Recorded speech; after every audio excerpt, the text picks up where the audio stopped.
finished the previous chapter, I think. Hello. Yes, ma'am. So I think I've started the lobes of the cerebral cortex, right? Yes, ma'am. So one of you please tell me. So today I think I will start from the lobes of the cerebral cortex, right? So this portion is already done. The Just a minute. The forebrain, the telencephalon, the basal ganglia, the limbic system, thalamus, hypothalamus. So this portion is already done. The midbrain, the tectum, right? Hmm? Tegmentum, hindbrain. Yes, one of you tell me. Yes, Lakshmi, Bornali, Ipshita, yes. Hmm? Hello, Yes, can you listen? I am audible. Hello. yes, ma'am. You are audible. Okay, so today I think I will start from the lobes of the cerebral cortex, right? Hmm? Yes, ma'am. Okay, Yes, ma'am. so I am presenting a PPT with you. Just a second.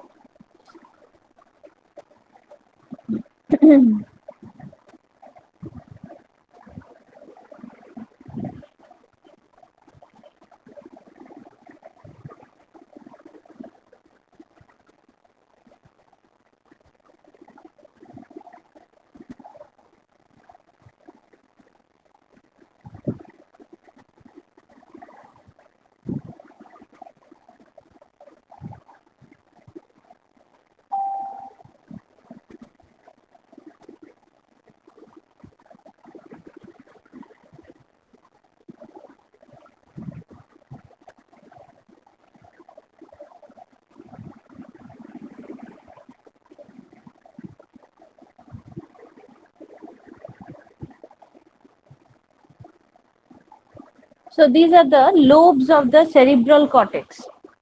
So before I start with this, one of you please tell me uh, how many parts are there in a brain? Can you name the parts? You can see your book and answer.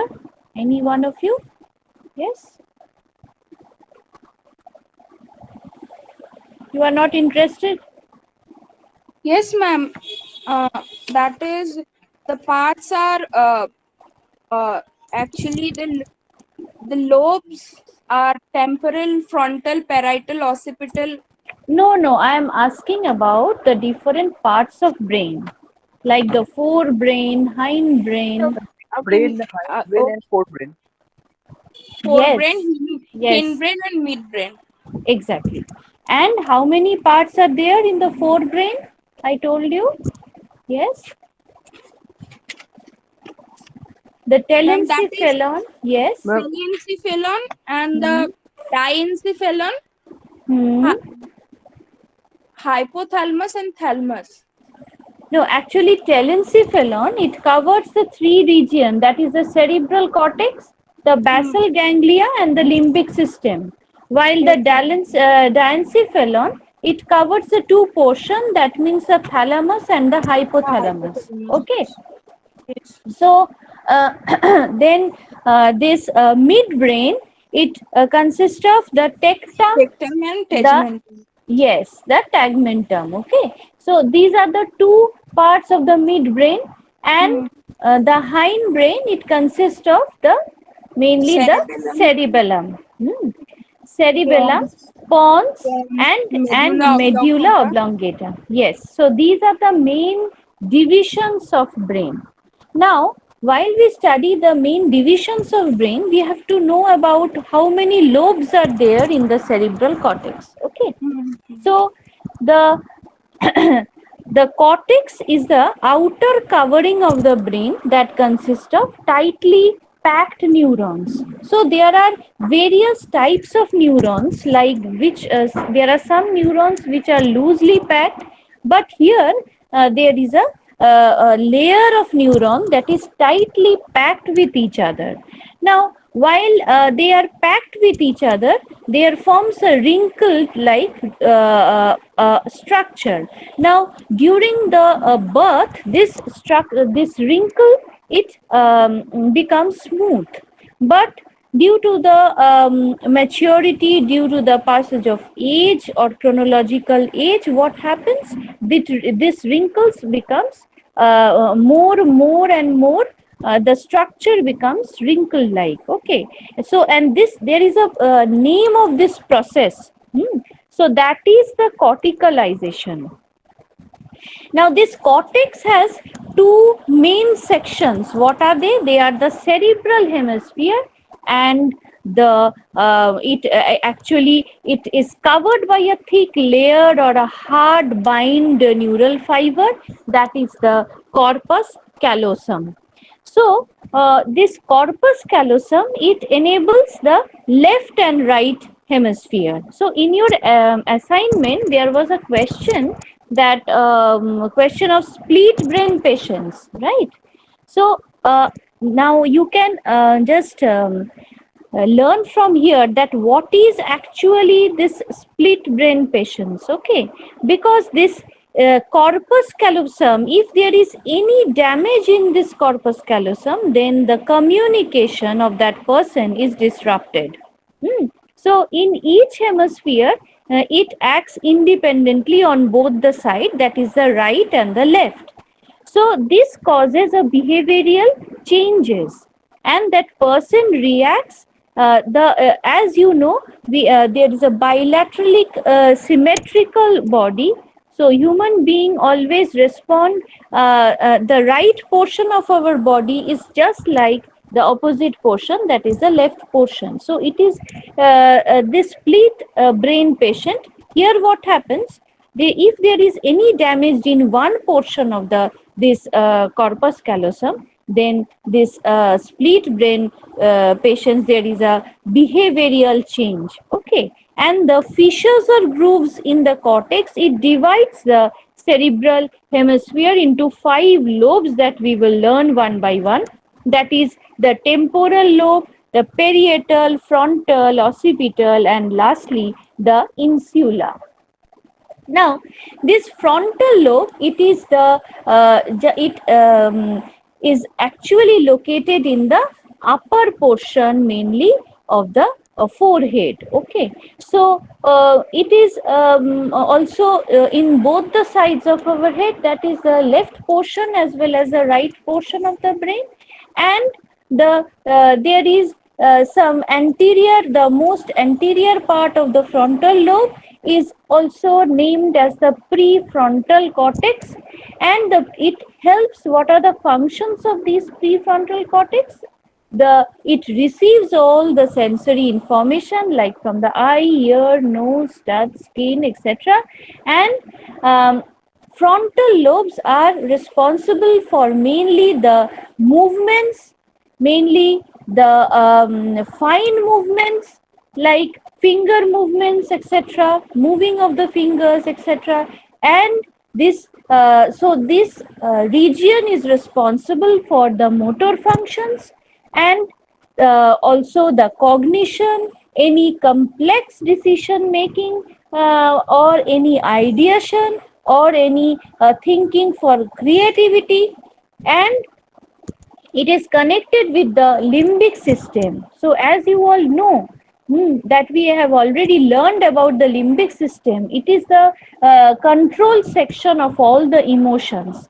So the emotions like the love, affection, anger, hatred, so these type of emotions are linked with this limbic system. So there is a connection with this limbic system to this region. And if you revisit the case of, there is a case here in your study material, so you can find it out that penis gauge, they mention in the first section, he suffered damage in his left frontal lobe. So because of this damage, he could not control his emotion. That means that person,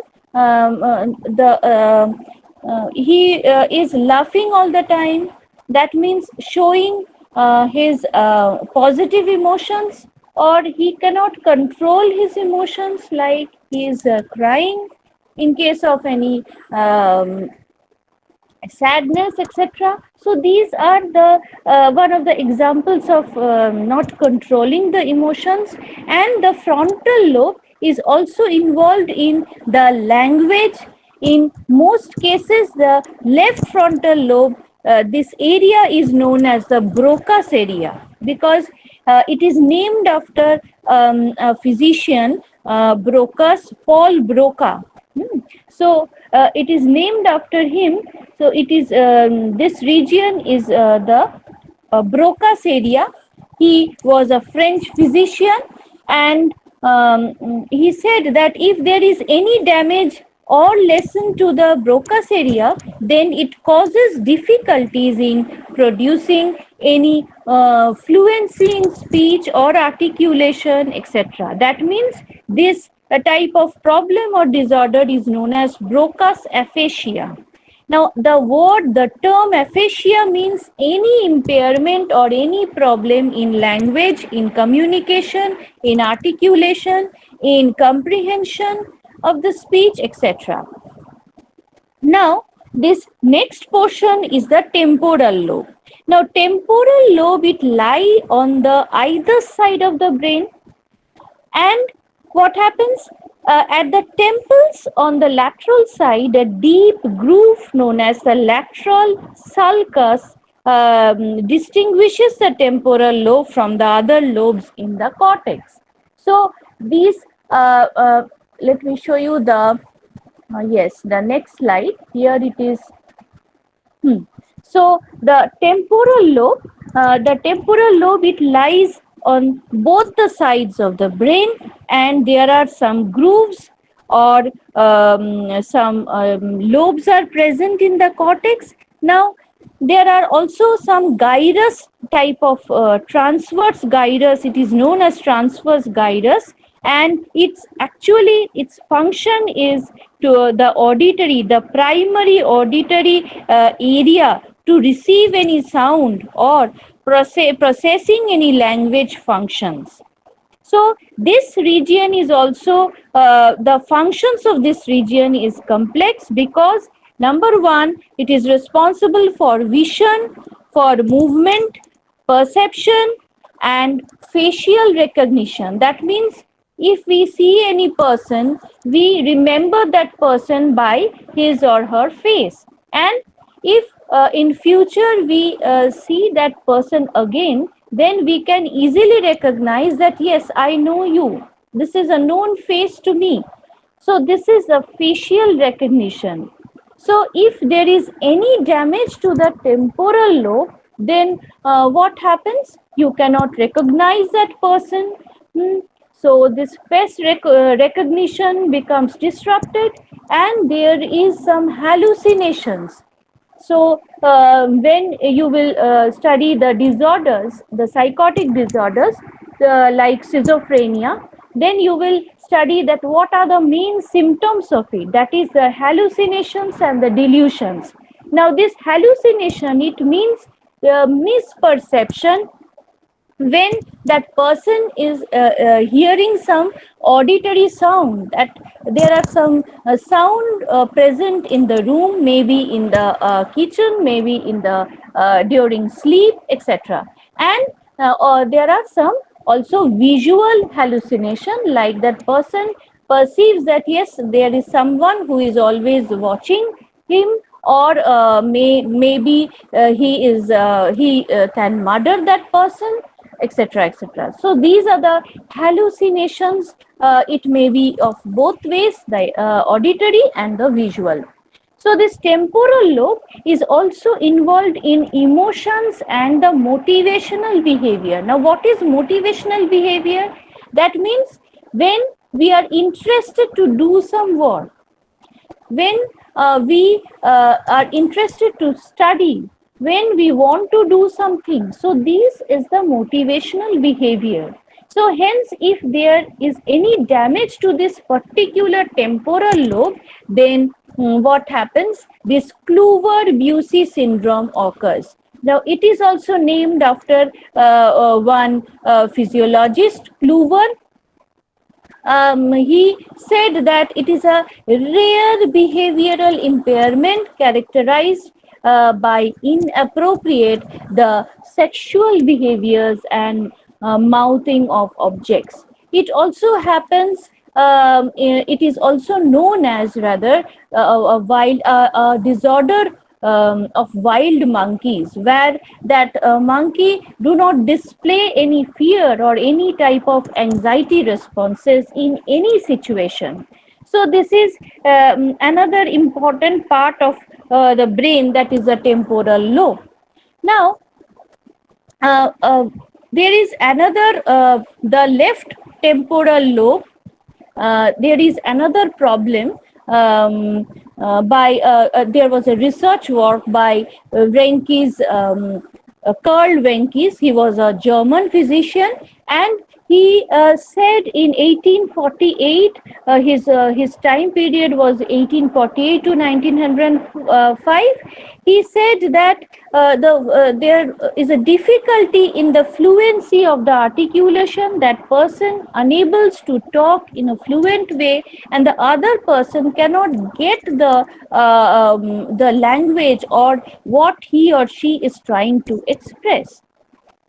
In Bengali we said the সাবলীলতাটা হারিয়ে যায়, মানে উচ্চারণগুলো এমন ভাবে সে করছে যে সে যে কি বলতে চাইছে, we cannot understand, we cannot recognize that what actually that person wants. Okay, so this is the most important part of the brain, as all the language, all the communication depends in this temporal lobe, this region. Then comes the parietal lobe.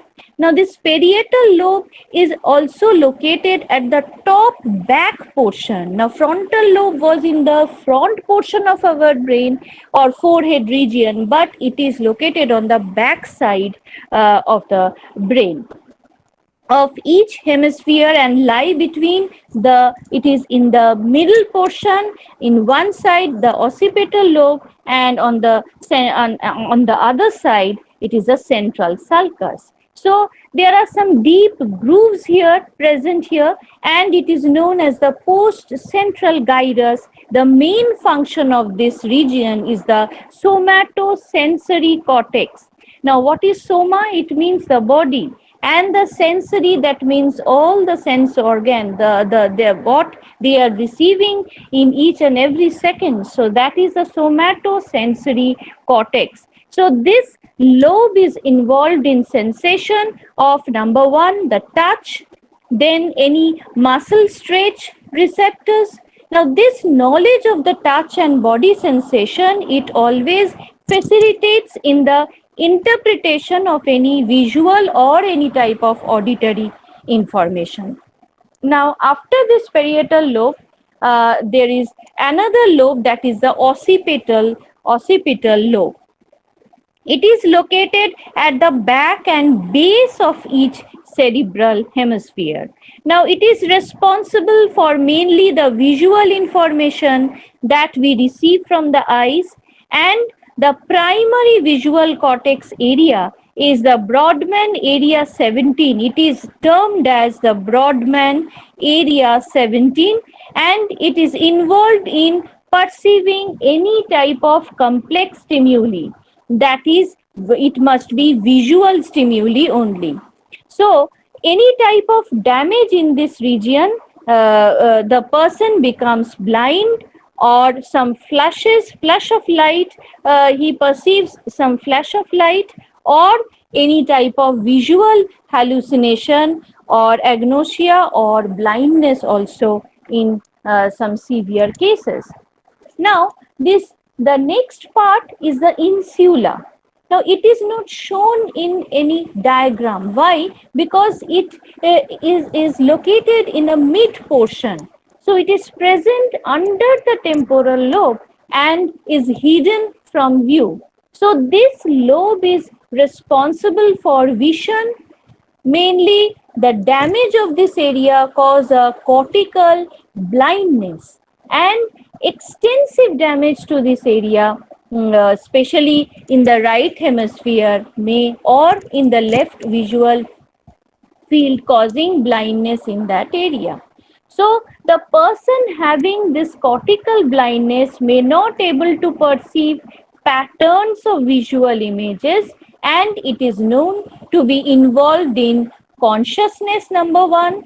That means there is a bluntness in the or he perceives some bluntness or blurred vision or any type of emotional problems, and also the problems of homeostasis, the regulations of homeostasis, and other functions include the self-awareness, the compassion, the empathy, and so everything it is involved with the conscious behavior of our human being. So this is all about the lobes of brain. Now the next portion is the brain processes related to the consciousness. The brain processes related to consciousness, it mainly various parts of the nervous system work together in coordination to make us aware of ourselves, that is our environment and other things and people surrounding us. Now this RAS, it is the full form of RAS is the reticular activating system. It mainly conducts the impulses to the cortex, then arousal, etc. So its main function is to receive the information from the spinal cord and relay it to the thalamus or to the cerebral cortex. Now this RAS function as the arousing system that alerts the body, hence maintaining the consciousness. So the three global brain states that we have is the number one, the awake, number two, asleep, and number three, dreaming, are controlled by this RAS located in the mesopons.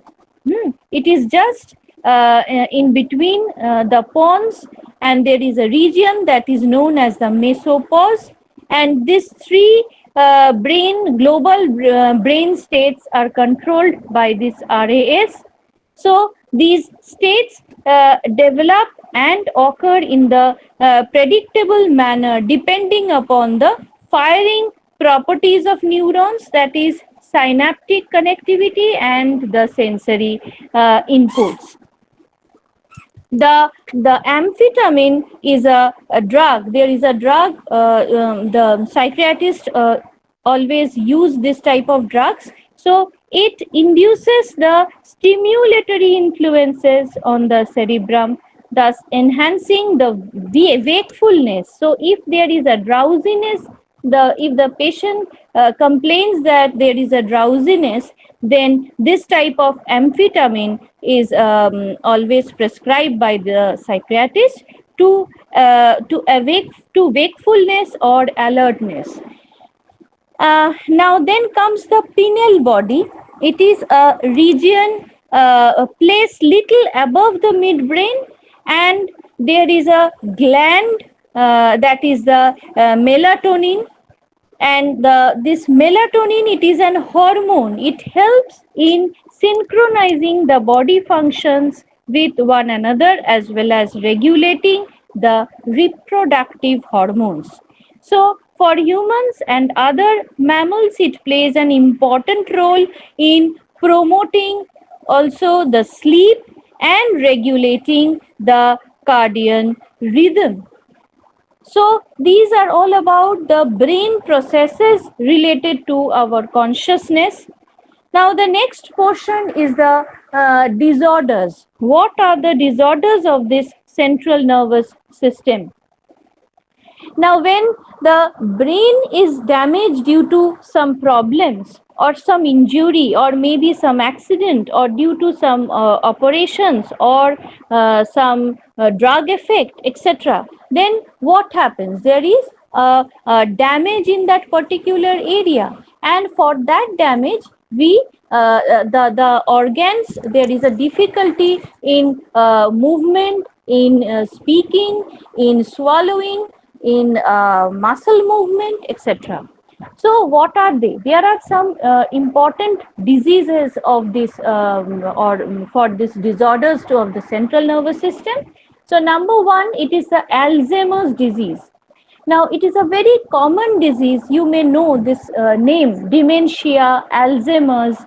Now, this is mainly it is known as the degeneration process because it actually destroys the neurons present in the brain, and this influences the individual's whole cognitive processes, maybe the memory, the attention, the perception, all the motor responses, etc.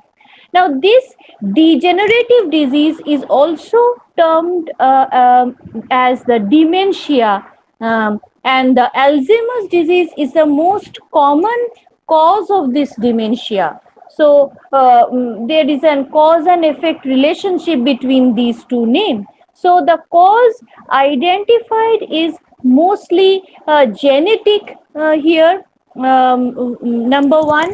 And what happens, the people suffering from this difficulty, mainly I told you that is all the cognitive aspects. Number one, the memory, then the remembering any name, any place, any number, etc., or name of any people, or the attention becomes very short, the attention span becomes very short, and they have great difficulty in the personal maintaining the personal hygiene and retaining any mental abilities. So you must have heard about the AIDS, that is the acquired immune deficiency syndrome. It is caused by the attack of this HIV virus. So it may infect. What happens here? It firstly infect all the neurons present here, and that lead to the progressive degeneration of the brain, and ultimately what happens, this dementia, it occurs.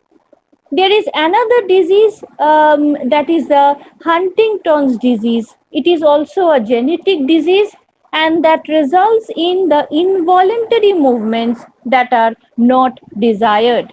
So it may be sometimes fatal. So a person may also die because there are some disorders, some problems which are very severe.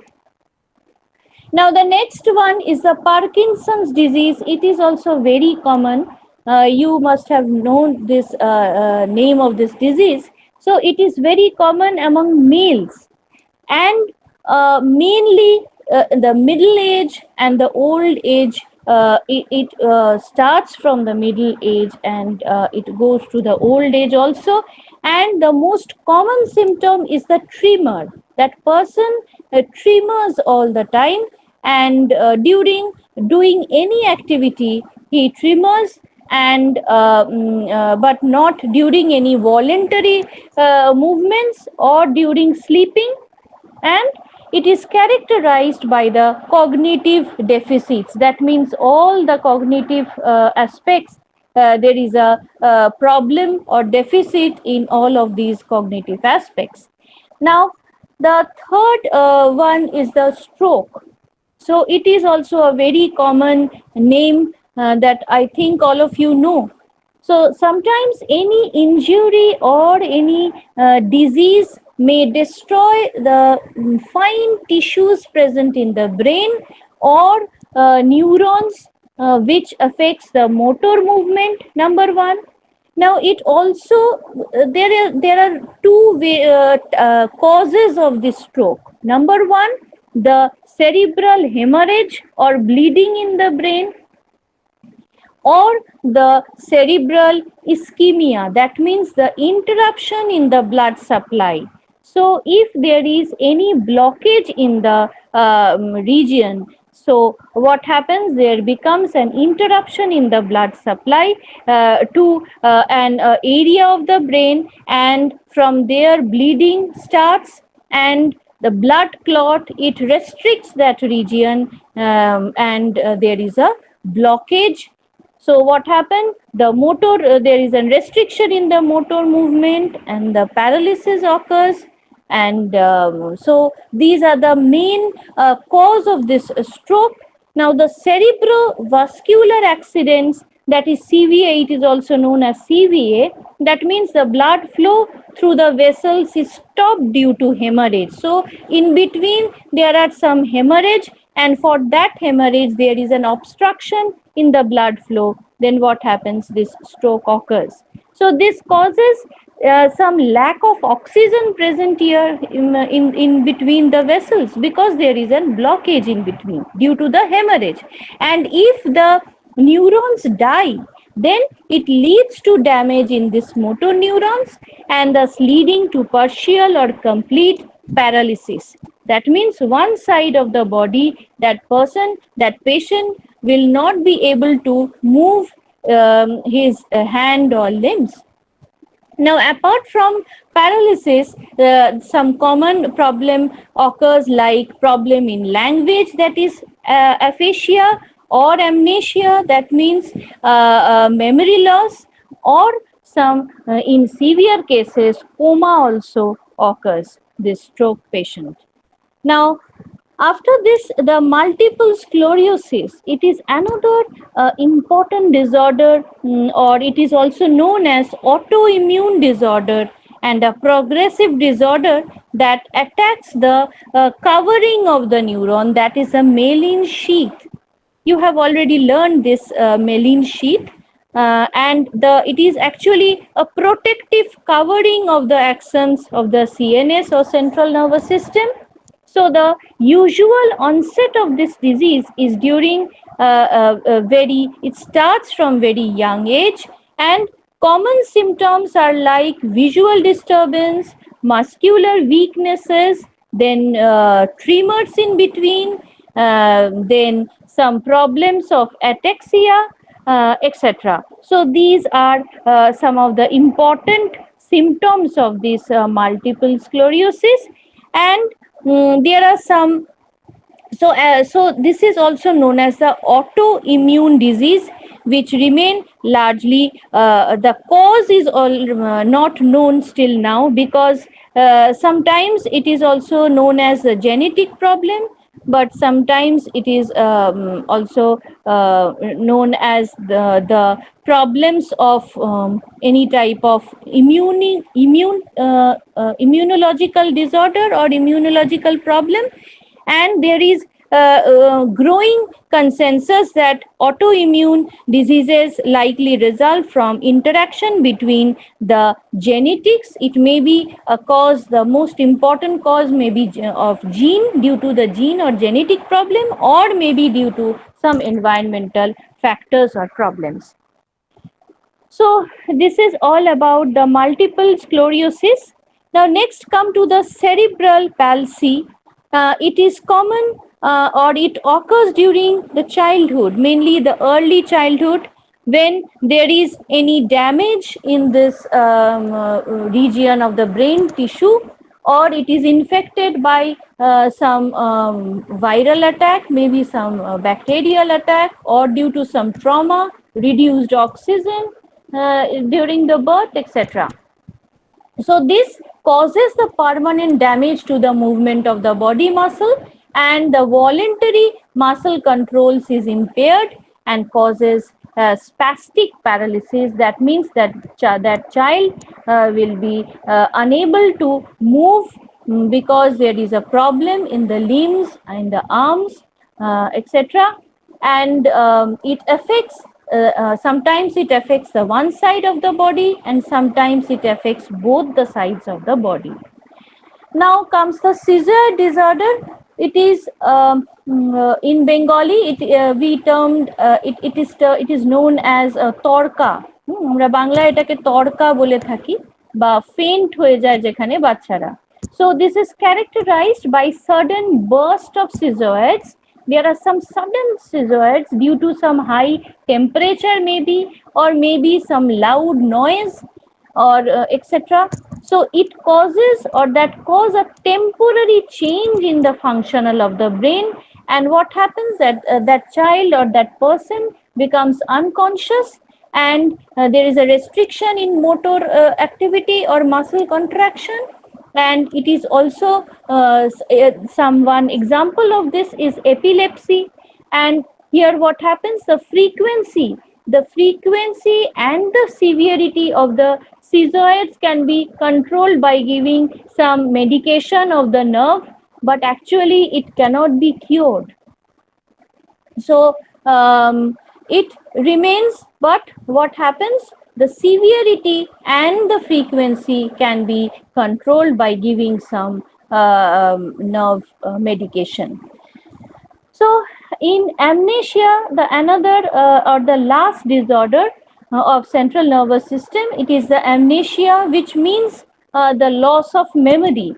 Now, while other mental functions are working, only the loss of memory happens, and it cause can be some stroke, infection due to some bad effects of drugs, oxygen supply less or loss of oxygen loss, or due to some tremor, epilepsy, etc.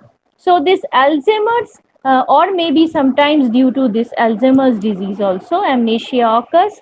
Now amnesia can be of two types, or mostly it is due to the psychogenic cause, that means due to some trauma, due to some hypnotic suggestions, etc. And in some classical case of some HM, that is the amnesia was due to the bilateral damage to the medial temporal lobe. That means the damage in the bilateral area where both the sides are affected, and which includes hippocampus. So it is the main region where this problem occurs in the brain.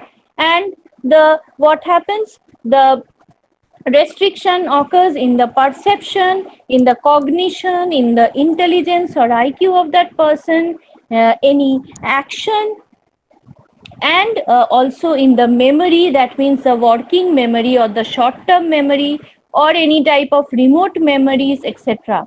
And sometimes in the non conscious or the implicit memory, etc., that lack awareness of the previously experienced information. So amnesia may be of two types, that is anterograde amnesia, which refers to the post damage memory. That means the when this problem occurs, the memory of the when the time or where this problem occurs, just the past memory of that situation is forgotten by the patient. So that is the anterograde amnesia. And what is retrograde amnesia? It means the immediate memory loss. That means just that what we are eating now, what we have eat in the breakfast. So this is all about the immediate memory. But anterograde amnesia means in which school I was in, or maybe the name of my best friend in class 2, etc. So these are the examples of this anterograde amnesia. So this is all about this chapter. It is almost time, so let me start with the peripheral nervous system. I will just give you an introduction of this chapter, and after that I will just tell you to ask any type of questions that you have. So let me present this PPT with you. Just a second. Yes. So this is the next unit or next chapter, that is the peripheral nervous system. So in this chapter, we will first study about all the cranial nerves. As you all know, there are three types of cranial nerves, that is the sensory, the motor, and the mixed cranial nerve. Now, what are these three types of nerves? Now, from the name itself, you know that sensory cranial nerves have some sensory axons, and are involved in only the sensory functions. Then the motor cranial nerves, it consists of axons that are involved in movement or motor function, and the mixed cranial nerves have both sensory and the motor function, so they are named as mixed cranial nerves. Now, we will study about what are the names of these cranial nerves, or how many cranial nerves are there. Now, cranial nerves 1 to 4 are in the midbrain and the forebrain. See in the screen, cranial nerve 1 to 4. Sorry, it will be 4. There is a mistake. It will be 4. Just okay. I am here. It will be 4.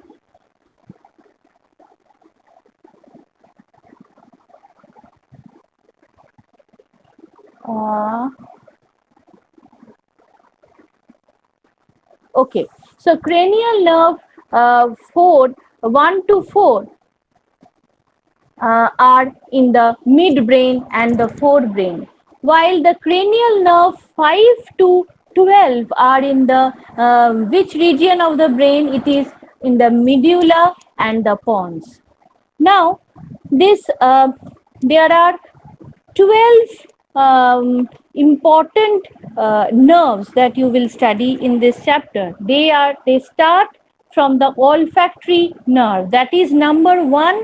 That is the olfactory nerve, and it have axons of neurons whose dendrites and cell bodies lie in the nasal mucosa. Then comes the optic nerve, the oculomotor nerve, trochlear nerve, trigeminal nerve. Again, this trigeminal nerve may be divided into ophthalmic, maxillary, and mandibular nerve. Then number 6, it is the abducens nerve. Then the next slide, number 7, it is the facial nerve. Number 8, it is the vestibulo cochlear nerve. Glossopharyngeal nerve, number 9. Number 10, vagus nerve. Number 11, accessory nerve. And number 12, it is the hypoglossal nerve. So the next day, I will go in detail about all these nerves, and what is the spinal nerve, and what is the somatic nervous system. Let me show you the next slide. See, these are the spinal nerves. Then what about the somatic nervous system, or how many parts are there in the somatic nervous system? What are the reflexes present, and what is the autonomic nervous system? It mainly is divided into two parts, the parasympathetic nervous system and the sympathetic. Now, what are the organs, or what are the regions which are responsible for this parasympathetic and the sympathetic nervous system? That I will go in detail in the next class. So it is all about this chapter. Now you can ask me any question that you have. Yes, Ma'am, any one of you. uh, Yes. ma'am, in page 64, where the frontal lobe is discussed, there is some text given in a box. Is it necessary to write in answer when we are No, writing no, answer? no, not necessary. Okay, you just Okay. know about the name of that physician and Okay. what was the research work of that person. Okay, Okay. so just Okay, you ma'am. know this. Yes. Okay, ma'am. And what is supra-optic nuclei? Where? From Ma'am, where you even have? the diencephalon hypothalamus part in page number 61. Page number 61. 61. Supraoptic nuclei, paraventricular nuclei, and the mammillary bodies. Yes, these 50. are just the name. I cannot tell you what is this. So, because Okay. these are just the name, there are three important nuclei, and these are the names of this nuclei. Okay. Okay. So, you don't have to go in detail, you just remember the names of this. Yes. Yeah. Any question? Now, please go through these chapters. I will ask you some MCQ type questions in the next class. And After that, I will start this new chapter, the peripheral nervous system. And when I will finish this chapter, peripheral nervous system, I will go to the next portion. That is, I will teach you the 106, right? So 103. Yes. no, 103. I think it is 106. 106, I think. You can ask in the information of Bikash Bhavan in the IGNU section. I think it is 106. Okay. So let me finish this part because these are all about brain. So these are very much related about the structures and functions of brain. So block 3, see, it is the brain lateralization, the hemispheric specialization. So I will take only 2 days to finish this brain region. After that, before I start with the glands and behavior, I will start that new portion. It is, I think, 106. Okay. Ma'am, So, we so didn't get any email for email next of class. it is now today is 28th, right? It was the last class. No, the next class will be on the 2nd June. You will get the mail. Okay. Okay, The ma'am. next class will be on 2nd June. The timing will be maybe it is 11 o'clock. I don't know, that I have to confirm. But you will get the mail. Uh, the next class is on 2nd of June. That is Thursday. Okay. And Thank you, maybe ma'am. next to next class will be on again Saturday, that is 4th June. So thank you everybody. Thank ma'am you. Yes. Ma'am आज मेरे schedule में लिखा था कि 103 class 103 का आज class होगा but वो नहीं हुआ नहीं नहीं सुनो, actually this is our responsibility to complete your syllabus.